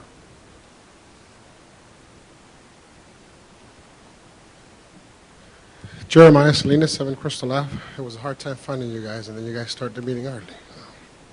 Good job. My concern is the plans for the kids that might have to be at home that might not have access to internet or a computer. If we do decide, or if the district does decide to go into a virtual online classes, do all the students or all the classrooms equipped with something like Google Classroom that they can easily communicate with parents and the students, where assignments can be handed in electronically? Are we going to make some type of provision for those students that do not have devices at home to be able to complete the work? Thank you. Thank you. Anyone further? All right, we'll close that portion out. And Dr. Cascone, do you want to start? Sure.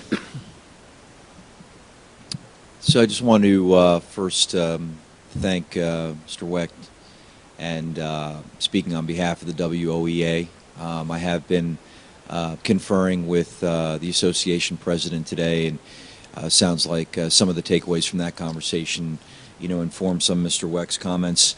Rest assured that obviously as the WOEA members are the folks who are going to be asked to move this plan forward, you will be absolutely equity partners in the discussions and in whatever plans we end up moving forward.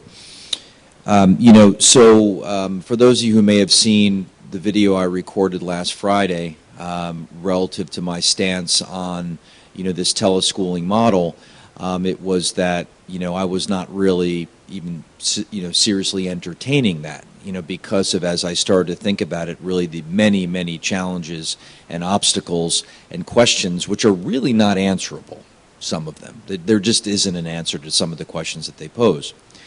Mid last week, of course, the State Department of Education issued a memorandum and some guidelines, and in fact answered one big question, which was whether or not a teleschool day or a virtual school day would actually count as an instructional day, which now we understand that it does.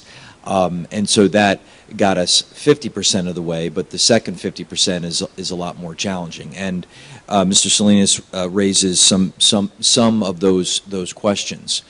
And I think it's a good point, this idea of, are we charting our own course in what we think is in the best interest of our students, or are we being kind of moved in a certain direction and path in our decision-making process by factors that may be out of our control or may be public relations oriented? So I've been reflecting a lot on this question today. And as I've been reflecting, we have also been, and I want to publicly thank Mr. Mendez here, our Assistant Superintendent for Curriculum Instruction, who's here seated in the second row here, who was meeting all day really to really do the hard thinking work associated with what this plan might look like if we were to roll it out. And so even with some of the question marks that remain, I do believe that we need to advance the conversation forward insofar as how we might have a plan to do this. Even though this plan may answer many of the questions as it relates to curriculum instruction and assessment, it doesn't answer the questions like, for example, and I do want to mention them publicly because I don't hear a lot of people out there in public talking about the challenges. We hear the dictates, we hear the expectations, but we're not hearing a lot publicly stated about the challenges to doing this. Let's talk about a few of those, and one of them is for our special needs students. We know that some of the special needs programs that we provide in our schools are extremely specialized, whether we're talking about our ABA classrooms, we're talking about our behaviorally disabled classrooms, or multiply disabled classrooms, or intellectually disabled classrooms. I think it's safe to say that what our teachers do on a daily basis in these classrooms cannot and should not be placed at the feet of parents in the home, and that is in essence what it would require. That is what, in essence, we are expecting and requiring of our parents, is that they are going to become not only the first teachers as we know they are, but now the school teachers of their children.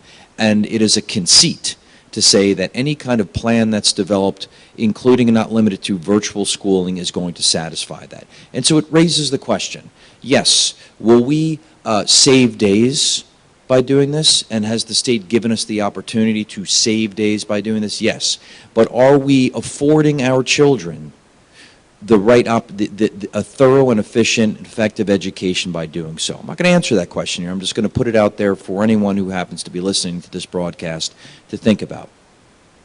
I think we also start to get into the question marks about at the age at which teleschooling is appropriate. We don't teleschool really any of our kids exclusively in our buildings. Now, there are certain grade levels that lend better to this. We have a 7 through 12 one-to-one initiative. And certainly for those students and for those teachers, transitioning into that model would be certainly much more easy than it would be, say, for a kindergarten student and a kindergarten parent.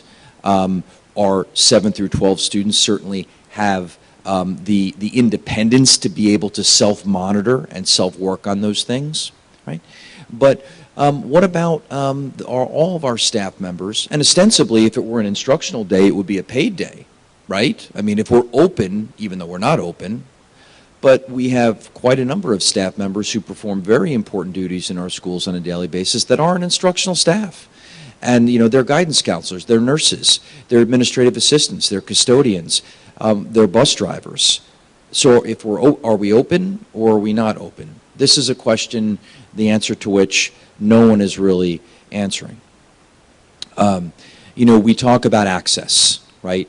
And we do our plan does involve, you know, and Mr. Mendez handed over a brief to me, which is outstanding and which speaks to some of our game plan in the next week for trying to determine as quickly as possible the homes that don't have, what access they have, computers, internet, so we know who our student and family population is that we might now have to have a plan B for outside of technology. That is a big piece. But arguably, that equity and access question is not going to be easily solved within the next week or two.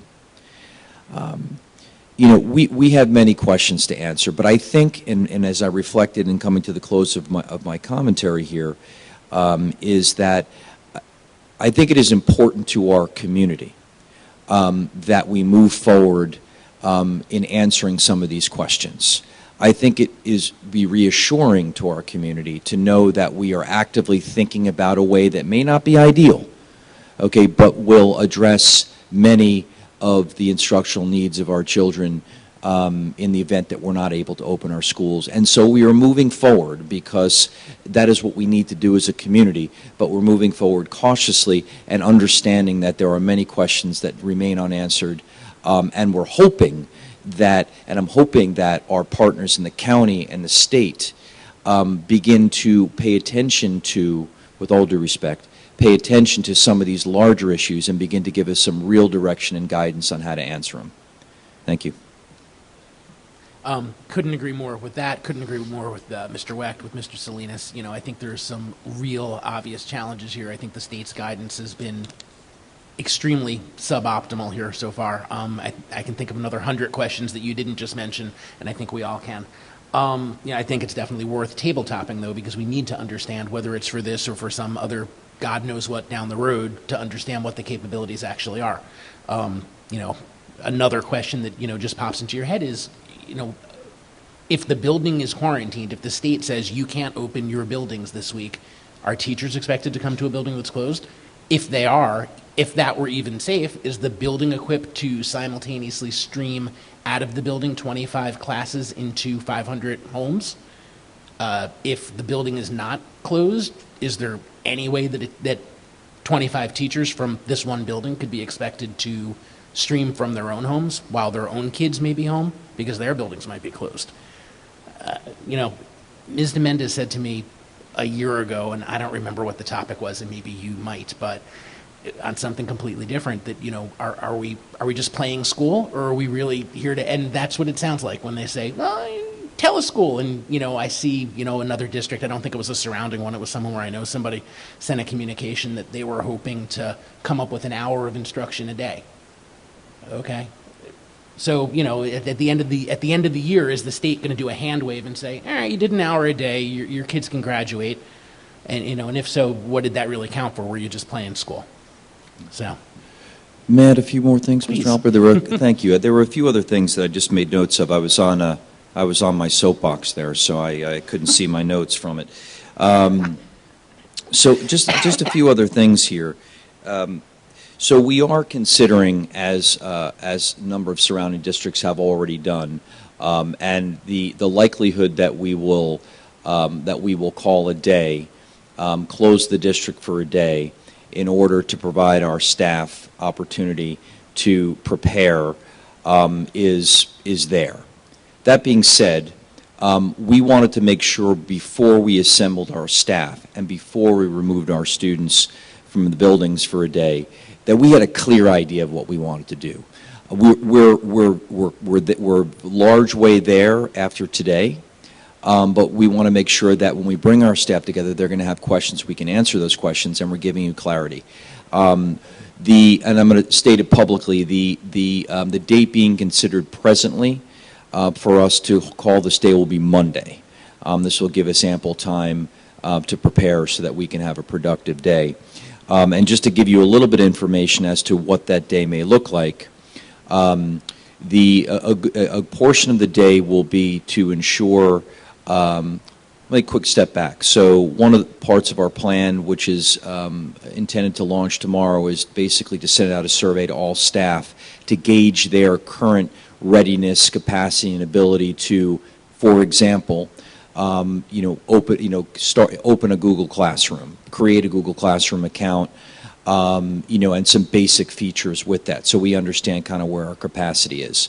And then, part of the day would be then kind of training on some basic functions of that and starting to build that out. So that's in the process of being developed. A couple other quick things. There are, relative to field trips and large assemblies, large gatherings within our schools. Tomorrow, the New Jersey Coronavirus Task Force, kind of as a follow-up to the declaration of a state of emergency, will be apparently issuing greater clarification as to what the criteria are for mitigation, which is what has been indicated. We have moved from containment to mitigation, right? So we are looking at that very closely. Before we make any recommendations or issue any sweeping directives or restrictions for our district, we want to understand what the state's guidelines are. That being said, we've taken an inventory of all field trips, including those which are going out in the short term, and I have put out guidelines for our administration in terms of evaluating those trips on a case-by-case basis for the time being. There may very well come a time, and it may be sooner rather than later, that West Orange also says that all further field trips, other than maybe small internal ones, are canceled. That time's not tonight. We are going to make our decisions based upon the information we have, and we're not going to make them sooner than we need to or that we're advised or directed to do.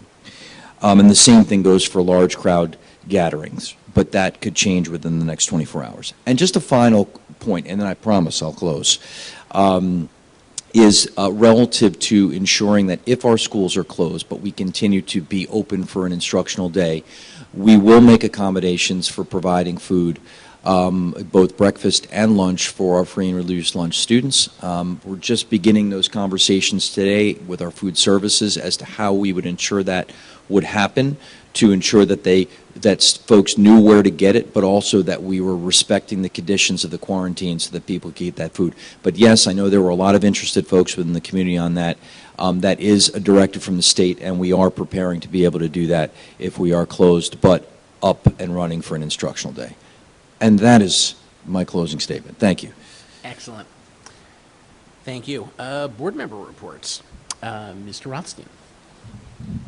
Thank you.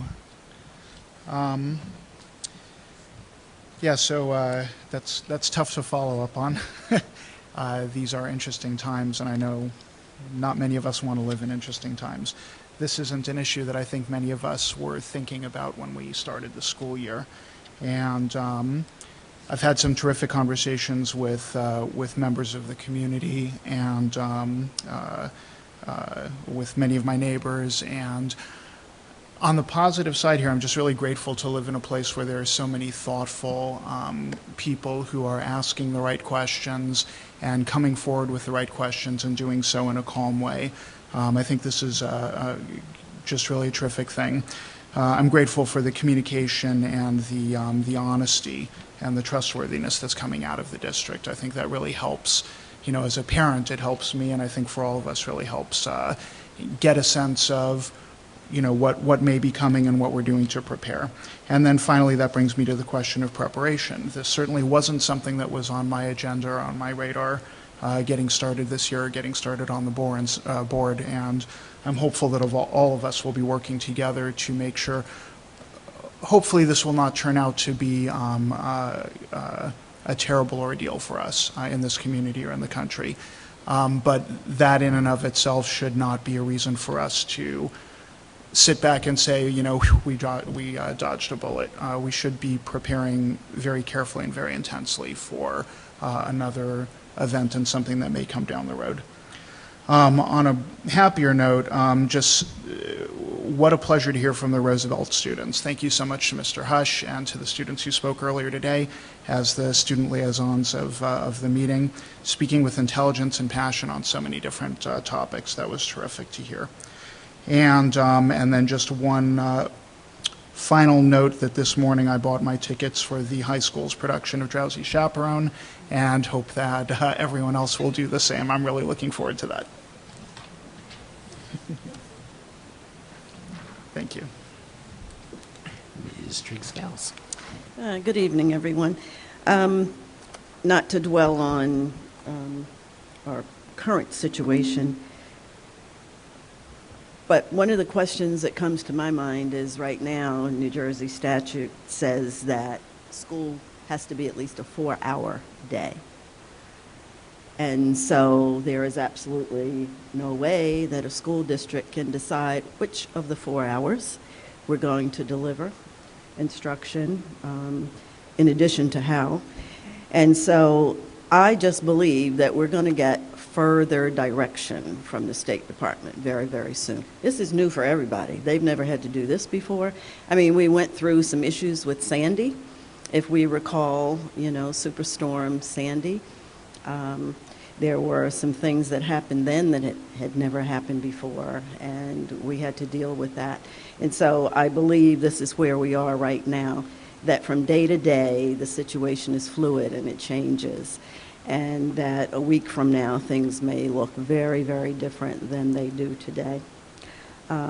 Just on a personal note, when the stairs collapsed at Montclair High School last year, where I had the honor and privilege to be the interim principal, we were trying to figure out how to have classes electronically, how we could leave half the students at home because we only had less than half of a school building. And we decided that we couldn't do it. We just couldn't figure out how to do that. And that was just for 2,000 students at the high school. So when you start talking about doing it for 7,000 students, ages 3 to 21, in a short amount of time, I just see that as huge.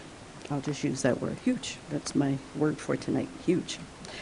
Okay, and I too would like to commend the Roosevelt activists. I mean, it's just so incredible that our young people are taking a stand and making a difference and helping those in need and finding causes and following through on it. And we can learn a lot from our young people. A little child shall lead. I've had several inquiries as we go through this crisis, or I guess it's a crisis we can call it right now, and that's about live streaming our board meetings.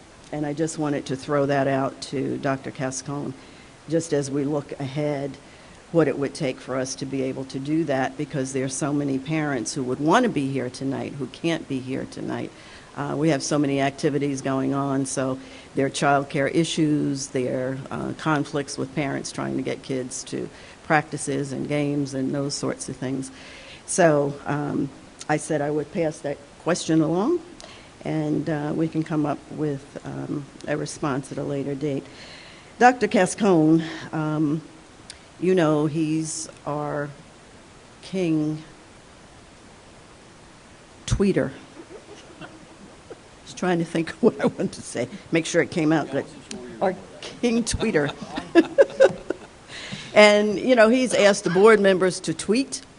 That wasn't something that I jumped right on, but I reluctantly set up my Twitter account, and I've been trying to tweet.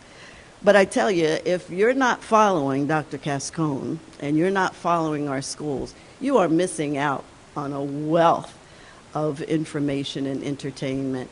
I am amazed at what's going on in our schools on a daily basis.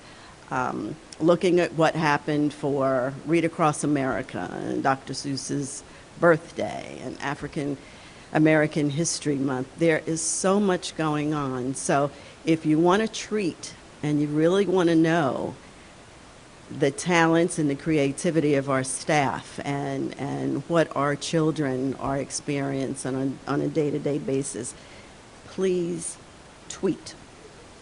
The best part is not me tweeting, it's what everybody else. I guess that's what I'm following. Not people following me, but I'm following everybody else. I'm trending? Oh my goodness. So, kudos also to all of our students and teachers who contributed to the wonderful display of our Pride Expo artwork and the performances as well. And we had 3 essay winners at the Livingston Mall last week. I don't know how many folks got out and had a chance to see that, but so proud of our students. Thank you to Dr. Cascone and Mr. Mendez for spreading all of their efforts and spreading the word about the 2020 census. I am the district liaison to the Complete Count Committee for West Orange. And we know that education is how we make sure every person who lives in West Orange is counted. And Mr. Mendez, I think Dr. Cascone said he passed the ball.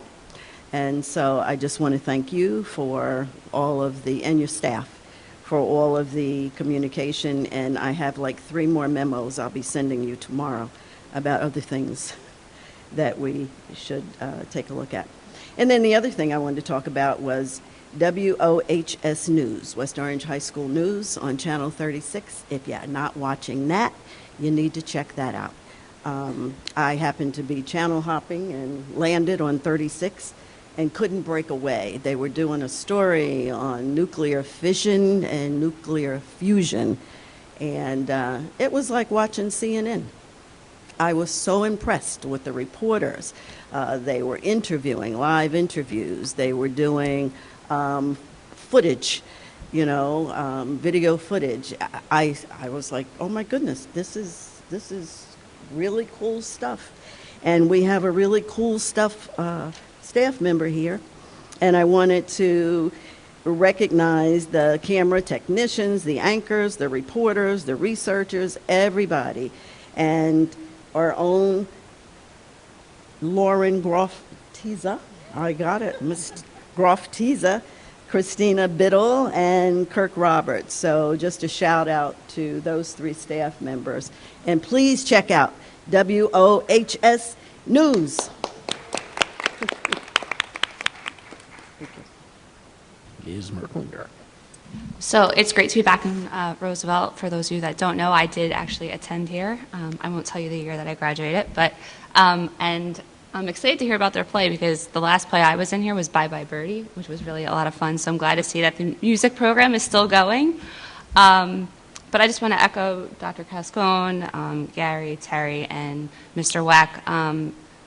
This is West Orange, and we are cutting edge. We're always a leader in thought process, in moving forward with different things. So I'm glad to hear that we're being slow and steady in our approach and that we're not just jumping the gun and making rash decisions. And I give a lot of credit to the folks on Ebony and everyone on staff and in the district that have put in their thoughts and helped come up with the plans. and to our teachers, just know that we do understand where you're coming from. And I think we've all posed so many questions. Coming from corporate America, I see the decisions that are being made. I'm fortunate that I have the ability to work from home, and they're going to probably be telling us to work from home, but not everyone is in that same, in that same boat. So I'm glad to see that we're being thoughtful about what steps we're taking and how we're taking them, and that we're not just, making rash decisions to cancel things, especially since I know a lot of our students look forward to some of the events that we have going on. With that being said, we have a dance this Friday, Roosevelt and Liberty at the Turnoff Cafeteria. We have the Drowsy Chaperone coming up. Our baseball team is going to Florida for spring training. So we have a lot of really great things going on. I'm glad to see that we're continuing those going forward. Obviously, that might change if we're told we have to change, but glad to see that we're just, we're thinking for ourselves and not just following along. I do want to point out that this Friday is Good Samaritan Day, so I encourage everyone to pay it forward if you can. Think of some way to help your neighbors. I know West Orange, like I said, this is us. This is what we do. We are always looking out for each other in this community. So looking forward to seeing some great things being done. I want to congratulate our Winter Guard, our cheer competition team, basketball, hockey, and swimming. You guys had great seasons for West Orange High School. There's so many championships, so many winners. Well, they're all winners in my book, but just anyone that puts in the time and dedication in addition to their schoolwork, I think is just an amazing feat. I want to recognize Precious O'Para, who also was in AC for the Wrestling States, Danny Pereira and Adonis May, and of course Sandra, who won the States. So congratulations to all of them. And of course, my favorite time of year, the West Orange St. Patrick's Day Parade is this Sunday. So please come out and join all of West Orange. It's a fun time. There's no other day in West Orange than the parade. But we also have our spring sports starting up. So I just want to wish good luck to all of our teams. And that's it. Ms. Tunney. Hi. I got to see two really fabulous presentations this past week. Excuse me. One was at the high school that the PTA provided. Tyree Ordain, Dr. Ordain came in and gave a presentation. She's a health educator and LGBTQ consultant. She did a fabulous presentation that was really accessible, made things understandable. I would highly recommend that we consider bringing her in to train our faculty and staff. She was very conversational. It was a wonderful, wonderful presentation. And the second presentation I attended was by CPAC, brought in Dr. Blau, who talked about anxiety and depression in our students and things to look for. It was another really great presentation. So I was able to see both of those this week, and both of those were highly recommended. Or I highly recommend, if you ever get a chance to see them, that they're wonderful. And I think that's about all I have. Just a reminder, wash your hands. So 20 seconds, sing happy birthday. Thanks. All right.